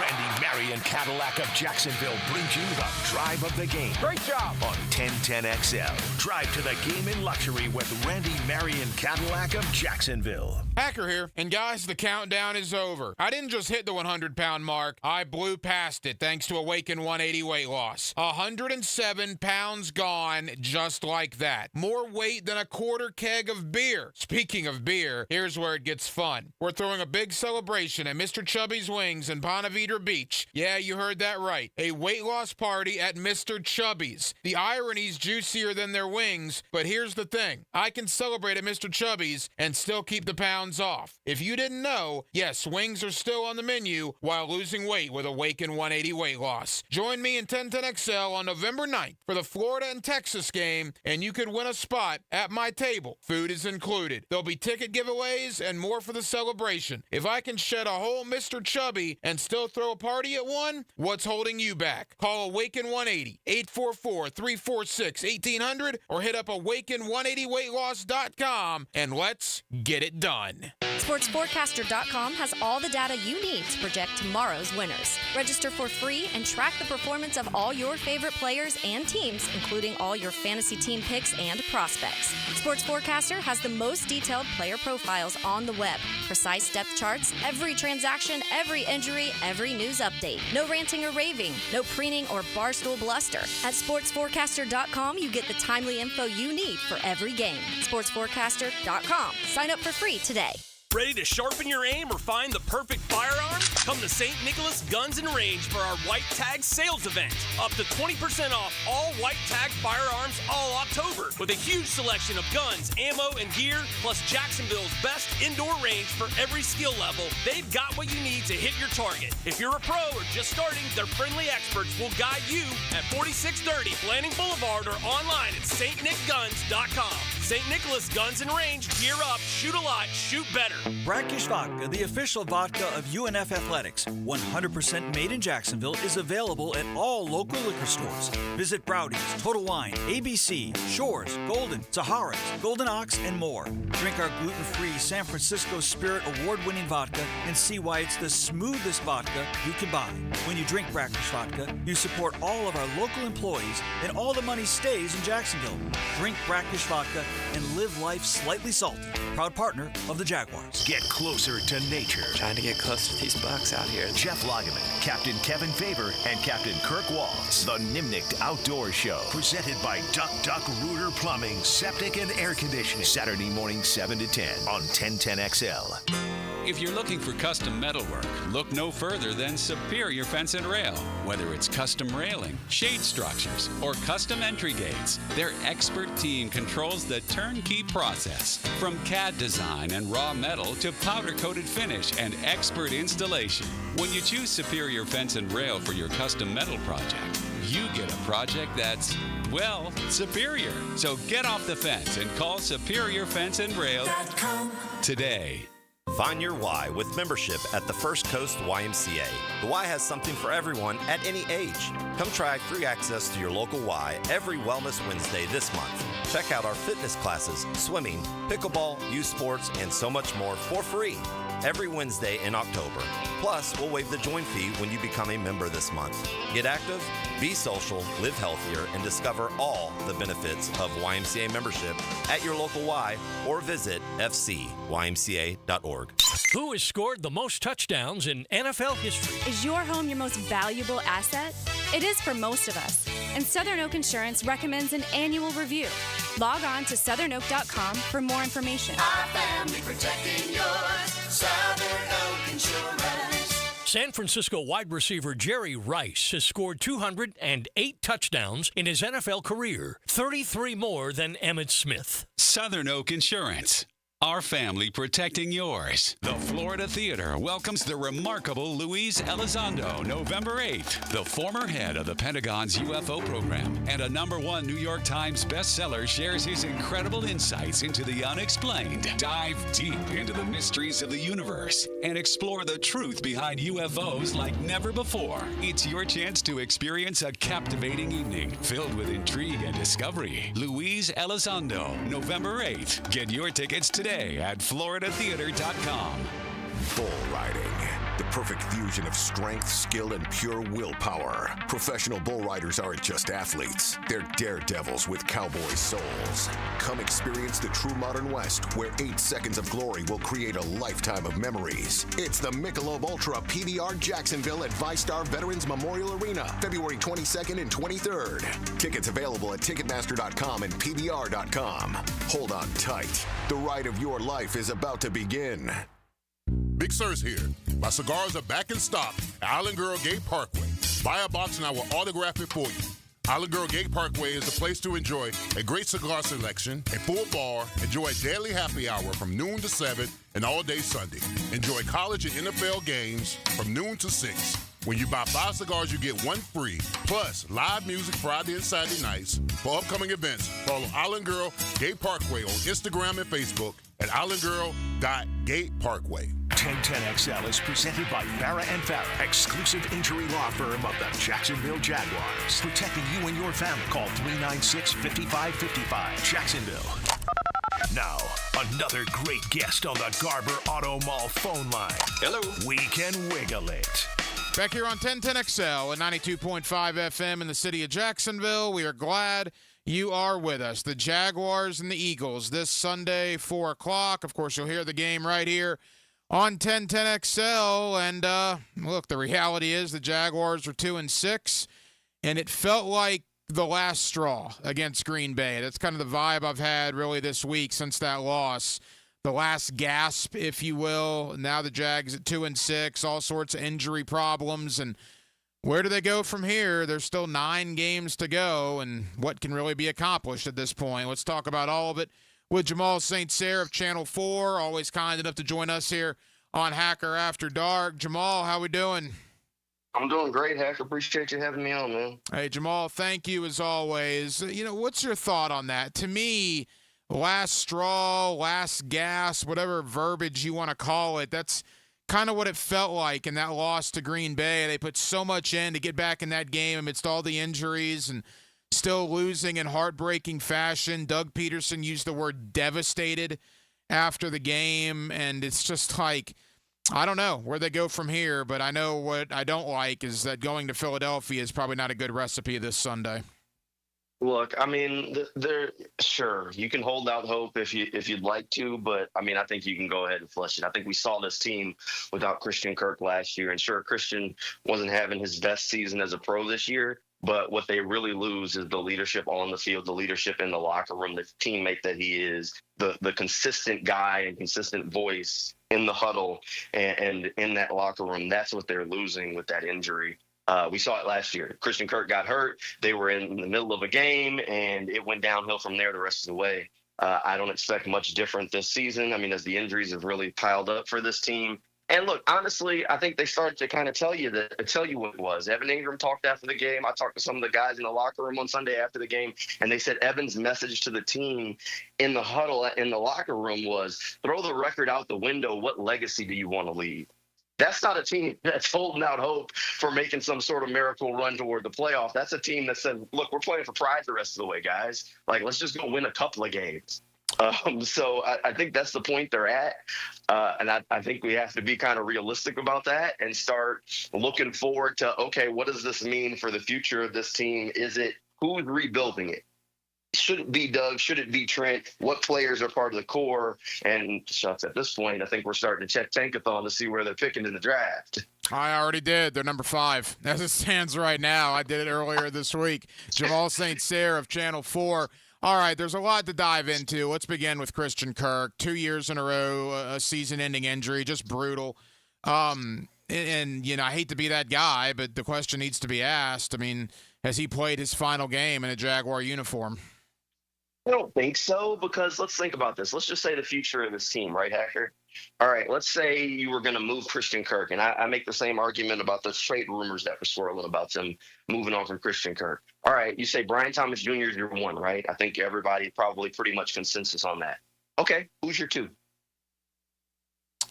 Yeah, I mean, right now that's they don't an honest really, question. Right, yeah. So you go into the offseason and say you need a two. Well, who's your three? Like, how confident do you really feel in Parker Washington right now to say he's going to fill that role? And nobody, I mean, with the play we've seen from Gabe Davis to this point, is going to say, oh, Gabe's one of those guys. I mean, look, at this point, that looks like a huge free agent miss. So if you move on from Christian Kirk, then you go into the offseason saying you got to get a second receiver and a third receiver, and receivers are hard to come by. They're heavily paid. And do you really want to go and have to draft and go into a year with another rookie wide receiver that you really don't know what you're going to get in week one? So I think Christian's going to be back in some form or fashion. I also, like I mentioned earlier, I think his leadership, the consistency, the veteran presence in the locker room does mean something. And you can't just jettison those kind of guys. I think some of that is what we're seeing in the problems on the defense. Because think back to last offseason, and they jettisoned Darius Williams. You jettison Rayshon Jenkins. You jettison some of these veteran voices in the secondary, and then all of a sudden you see more blown coverages. And you see guys that were playing solid football playing out of position more. I do think those consistent voices, those guys that have been there, done that, even if they're not necessarily elite, those trusted guys, which, I mean, Christian Kirk is a trusted guy for Trevor Lawrence. That kind of stuff means something. I expect him to be back. That is my expectation currently, mostly because, A, they need veterans on that offense who can speak and everybody pays attention. But B, because who do you replace him with? I would love for Christian Kirk to be back, no question about that. We'll see if they have to do anything with his contract. I know they've already done a couple of things there in regards to Kirk's contract. Jamal, you were in the post-game presser with Doug Peterson on Sunday. He used the word devastated, which I don't like that word from a head coach in regards to his players, although I have to imagine that was absolutely how that locker room was. And then a lot was made online, and you know how people can do on social media. They take something that somebody said or somebody's body language, and they intermingle it into what they want their narrative to be. But enough people talked about it, so let me ask you.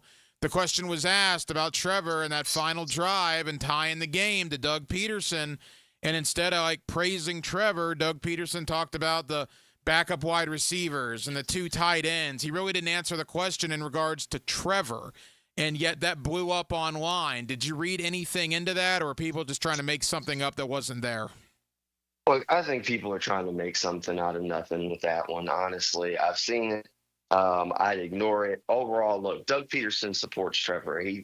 He believes in his quarterback. Is there probably some frustration there from the mistakes Trevor made? Sure, because they wouldn't have been in that position if it wasn't for the interception early in the game that led to Packers points. They wouldn't have been in that position if it wasn't for the fumble from Trevor early in the game that led to Packers points. So while, yeah, Trevor's going to get the glory for, he led this drive without his guys, with Tim Jones and Parker Washington. I mean, I'll even give him some, because, I mean, that was something that I didn't expect from Trevor. But, I mean, to some extent, his poor decisions put them in that position to be in a spot where they were playing comeback football and fighting for their lives, because the defense played a solid game.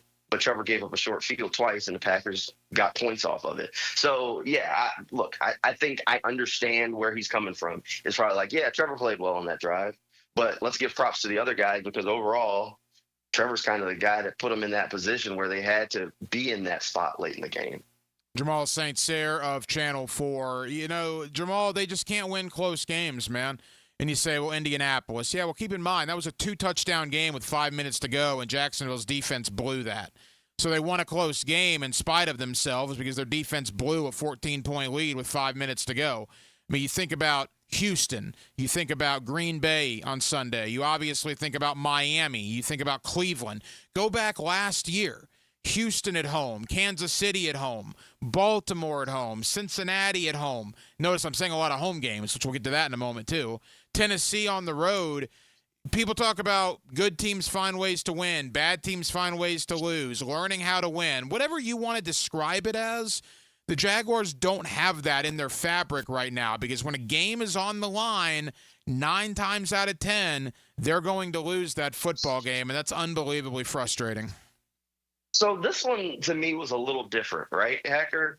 Because this one, I think, was like the biggest indictment of them all. Because not only do we've talked about this, Hacker, me and you have, about wanting Trevor to elevate, wanting him to be the guy, not a guy, but the guy. So what does he do? Brian Thomas is out. Gabe Davis is out. Christian Kirk is out. The dude's on the field with Tim Jones and Parker Washington as his only options at wide receiver. And then he's got Evan Ingram, great, and Britton Strange. That's it. That's what he's got. Oh, mind you, he's got Johnson in the backfield at running back. Not exactly an all-star cast around him, right? What does Trevor do? He goes out, marches them right down the field, scores a touchdown. I mean, we can talk about the throw to Evan Ingram into triple coverage, whatever. Evan went up and made the play, trusted his guy. He went and did it. They scored the touchdown to tie the game. That's the drive you want to see from the guy. It doesn't matter. The injuries are there. The supporting cast is he's looking around and saying, who are these guys here? Like, your average fan is like, who are these people catching passes, right? There's not jerseys for those guys in the stands. Trevor goes and does it, ties the game. The defense lets Malik Willis, sink that in. It was Malik freaking Willis carve you up and go down the field for a game-winning drive. Malik Willis that the Titans put on, and they still don't have a quarterback. Malik Willis that is the backup quarterback in Green Bay for a good reason. Malik Willis that everybody will tell you, just let the guy beat you throwing because he can't throw in the NFL because he has struggled there historically. They let Malik Willis beat. That is an indictment of the defense. That is an indictment of the problems. There's no way that should stand. Like, if you tell me it's Pat Mahomes, okay. Malik Willis? Man, that's almost as bad as like the Chad Henne 99-yard drive in that playoff game. Like, it's bad. There's no doubt about that. And the thing with Malik Willis, too, it's so funny. Matt Hayes and I like to mix it up on social media a little bit. And when Ingram scored, I immediately said on Twitter, I said, great catch. They left too much time. And Matt responds, do you ever enjoy life or something like that, right? And I don't think he had hit the send button yet. I'd seen it for like 5 seconds when Jaden Reed's running up the sideline. And I responded to Matt, I said, you were saying? It's just in the DNA, Jamal. We talk about the character of this team, the makeup of this team, the culture, right? That word culture. As a Jaguar media guy or a Jaguar fan or anybody that's invested in this team, you just knew with 1:48 to go, despite it being Malik Willis, that Green Bay was going to march down there and win the game. You just knew it because it happens all the time. Just like when they go to Philadelphia on Sunday, and whether they get the ball first in the first half or first in the second half, you know what's going to happen? They're going to go 3 and out. I can tell you right now, if I had 100 matchsticks to put on that table, I would bet them all that the first drive of the first half or the first drive of the second half, whenever they get the ball, they're going to go 3 and out. And why are they going to go 3 and out? Because they are the Jaguars. And it's because it's what they do, and nothing ever changes. Your thoughts? No, look, I get it. This team has that sort of they have that sort of reputation, and you have that reputation until you don't. And I get it 100% where you were like, there was too much time, because I was saying the same thing. I'm like, put Tank Bigsby in the game. You can chew up some more clock, play for OT.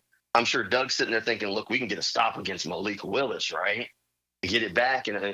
And the offense was rolling. So you say, okay, if we get it back, you got a shot to go down and win it in regulation. Great. Problem was the defense couldn't get the stop. The problem was that this defense is, they're bad. This Ryan Nielsen coach group, Ryan Nielsen might be one of the biggest misses, biggest coaching hire mishaps in Jaguars history. Because at least under Mike Caldwell, you knew they were going to give up a bunch of yards, but I felt like I was sitting there watching the game, and I said there were times with that other defense where I'd say, this might be a good time for a turnover. It sure would help if the defense scored right here. And you felt like that was a possibility because they were forcing turnovers. They get them and interceptions, forced fumbles, pick them up. This defense doesn't even do that. There was never a chance where somebody could feasibly and comfortably say defense is going to force a turnover right here. It's because it's not going to happen. I mean, this defense makes no sense. I mean, you're watching the game and you're trying to figure out, oh, look, Green Bay is going up and down the field. Why are Josh Hines Allen and Trayvon Walker watching from the sideline? Mm-hmm. I mean, the consistency in blown coverage is mind-numbing. Look, none of this makes sense. These were supposed to be teachers. Their coverages are supposed to be simplistic. You've got guys, and again, you've got a quarterback that wants to run the ball. Let him. In that situation, let him keep him in bounds. Sure, he's on the quarterback, but it was like Jordan Love went out and they didn't know Malik Willis's skill set, even though everybody else in the world did. It just seemed like they weren't prepared. And this team, until they prove you otherwise, you're right, Hacker, they don't know how to win football games, and they have not done anything to earn your confidence. And for lack of a better term, people always say that the Jaguars are going to Jaguar. And until they show otherwise, that is kind of what it is. They don't know how to win these games. And at one point, they showed flashes, and it was like they figured it out, and then they completely regressed. Final moments, Jamal St. Cyr of Channel 4. I said this last night, on Sunday night on the fifth quarter.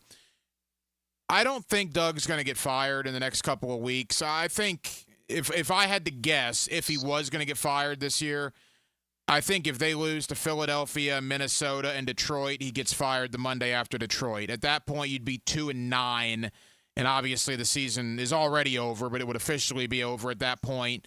And at least you have a bye week for the last 6 games. I don't know what firing him really does in the next couple of weeks anyway. My concern is that nothing's going to happen, and there's going to be no hope this offseason, and Balky and Peterson are both going to return, and it's going to be the same old, same old. And that's kind of the vibe I was getting from the fans.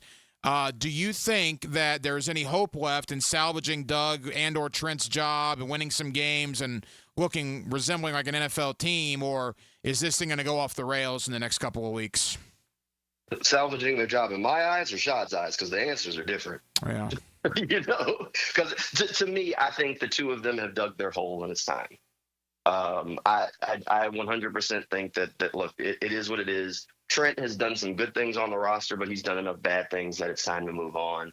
I also am a believer that you need to have a general manager and a head coach that are on the same timeline and the same wave and come in with the same vision for a roster. And that is insanely tough to do if you got rid of Doug and let Trent hire another guy, because he's on a different timeline. He has a different vision for the roster than the coach does, even though he hired him. They're not on the same growth pattern. You know what I mean?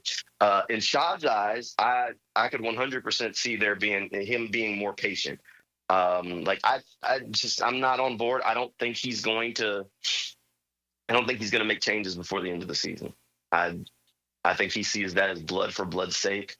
So I would expect that if there is going to be any drastic changes like that, they won't come until after the season is completely over with. My expectation, as of what we've seen right now, is a repeat of last offseason as far as the excuse-wise. I think Doug and Trent are going to point the finger at the defense like they did last year, try and scapegoat the defensive coordinator and the defensive coaching staff like they did last year, and then say, oh, the injuries are really what derailed this team, like they did last year. In my opinion, using the same excuse 2 years in a row is completely unacceptable, because at the end of the day, Doug loves to say it. He's the head coach. The buck starts and stops with him. Mm-hmm. End of conversation, in my opinion. Shad may take it differently and probably will. But to me, like, I keep seeing everybody, the Press Taylor is the hot topic, and everybody wants to move on from Press. I've been past that. Doug told you it's his offense, and who's calling the plays doesn't matter. So stop talking about Press and focus on the guy who told you it's his one way or the other, because it's his playbook, it's his offense. He owned it. That means if there's problems with the offense and you don't like what it looks like, you move on from the guy who owned it. Done. If they keep Trent Baalke and Doug Peterson and they use the defense as an excuse for the second year in a row, good luck selling that to the fan base this offseason. Well, look, you're right. You're right. You can't sell that to the fan base, and they're going to try. But I think that's going to be at least their excuse. Is that good enough for Shad? I don't know. I mean, to me, their warrants have already been signed. I mean, those pink slips should be post-dated and just, look, hey, just had that office cleaned out, my boy, because we're done here. But go write Ben Johnson a blank check in Detroit. Yes, you got to go get that guy If you move on, you got to go get the guy. And this offseason, Ben Johnson is the hot guy. He's the guy. He's the safest guy out there. He's going to be the guy everybody wants. And Shad's got to go get it, and he has to get it right. And he tells us every time he hires it, this time I got it right. Well, this time he has to get it right. And you got to get him a general manager, too, that shares a similar vision. You got to get him a general manager that's going to get him players that fit, and we're not going to have these weird reports or questions of if the two get along, if the two are on the same page, and they're constantly answering the question saying, hey, we're on the same page. No, it needs to be just known, because they came in at the same time, and if their jobs are going to be in jeopardy, their jobs are going to be in jeopardy at the same time on the same timeline. Jamal St. Cyr. Jamal St. Cyr of Channel 4. I tend to agree with everything that you just said. Teal the show, tell us about it and where people can find it. Yep, every Monday and Friday night on Channel 4 at 11:20, we'll have Frank Frangie in the building as we try and make sense around this team that a lot of folks love around here, even if it rips their heart out. So come hang out with us as we try and answer all the, I guess, tough questions every week on Channel 4. Yeah, busy week in the world of sports here in Jacksonville. High school regular season winding down, the cocktail party on Saturday, and, of course, Jacksonville at Philadelphia on Sunday. Jamal, appreciate the time, man. We'll talk soon. Thanks, Hacker. Now, the cool down from the cool guys at Donovan Air Electric and Plumbing. Fast, reliable, and honest service since '87. And thank you to Jamal St. Cyr of Channel 4 for joining us tonight here on Hacker After Dark as the Jaguars lose again, their fourth loss in under the last 30 seconds of a game, right? 2 losses literally in the final play. Miami and Green Bay, they lost the Houston game with 18 seconds to go, and Houston scored. And Cleveland was a 5-point game. Jackson was at the Brown 32 and threw a ball into the end zone that fell incomplete. So just a disastrous season. Now the injuries are accumulating, and you just kind of wonder how bad it's going to get. I used the term last night on the 5th quarter. It felt like the last straw, the last gasp yesterday. They lost, and now at 2-6, reality sets in that the playoffs are not going to happen. And how much worse is it going to get? Still with 9 games to go here in the 2024 regular season. So we obviously spent a lot of time on that and spent a lot of time on Florida, Georgia. The week is here. The cocktail party coming up Saturday, 3:30. Of course, you'll hear the game right here on 1010XL. Former Gator All-American tight end Ben Troop joined me tonight, and we'll have a ton of college football guests, both Florida and Georgia related, coming up this week here on Hacker After Dark.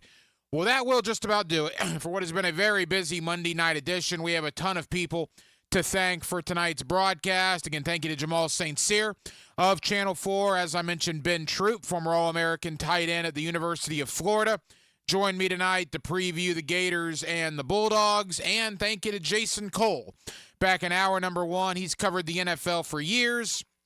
He is a pro football Hall of Fame voter, and appreciated Jason's perspective on the Jaguars, on the futures of general manager Trent Baalke, head coach Doug Peterson, and what Jason thinks about Trevor Lawrence, which I thought was very interesting. If you missed that interview, you can go to 1010XL.com, the on-demand section, and listen to it for yourself. We'll be back tomorrow night on a Tuesday, and we will do it all over again beginning at 8 o'clock. Dylan Denmark was your producer tonight. Dylan, great job as always. I'm the hacker Ryan Green. And again, Jacksonville, thank you for spending part of your Monday evening with us right here on Hacker After Dark on 1010XL and on 92.5 FM. Relive the best moments from the weekend's games. That's what superstars do. Post-game Monday. Expert analysis of Sunday's game all day. Brought to you by Dandy Foods, makers of quality fresh sandwiches and home of the good stuff on 1010XL. Rick Ballou for Carlson Dental. You know, I've been telling you this for quite some time because it's true. I hate going to the dentist, or at least I used to hate going to the dentist. I had total anxiety, and then I tried sedation. Light sedation for cleaning and deep sedation as well for cavities and root canals. Folks, it's an incredible experience. So don't be nervous. Don't be scared. Go to carlsondentalgroup.com.